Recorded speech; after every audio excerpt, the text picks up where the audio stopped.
Last வீடியோவில் நம்ம narrative style screen play பற்றி பார்த்தோம். அதே மாதிரி வந்த இன்னொரு படத்தை பற்றி தான் இந்த வீடியோவில் பார்க்க போகிறோம்.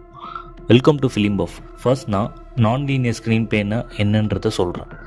நான் லீனியர் ஸ்க்ரீன் ப்ளேங்கிறது கரண்ட்டில் நடக்கிற ஒரு விஷயத்தை சீனை கண்டினியூவாக கொண்டு போகாமல் நடுவில் ஃப்ளாஷ்கட்டில் ஸ்டோரியை கொஞ்சம் கொஞ்சமாக சொல்கிறது. லைக் பாஸ்டில் என்ன நடந்துச்சுன்னு கம்ப்ளீட்டாக சொல்லாமல் நடுவில் கரண்ட் சீனோடு சேர்ந்து ரெண்டையும் மிக்ஸ் பண்ணி சொல்கிறது. லைக் அலைப்பாயுதே 2000 நான் லீனியர் ஸ்க்ரீன் ப்ளேயில் வந்த மூவி.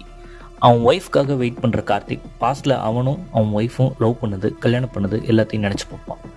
அதுக்கு நடுவில் கரண்ட்டில் அவன் ஒய்ஃப்க்கு வெயிட் பண்ணுறதையும் என்ன நடக்குதுன்றதையும் காட்டுவாங்க. அகெயின் பாஸ்டில் நடந்த விஷயத்த ஃப்ளாஷ்கட்டில் காட்டுவாங்க. இப்படி நான் லீனியராக நிறைய மூவி வந்திருக்கு.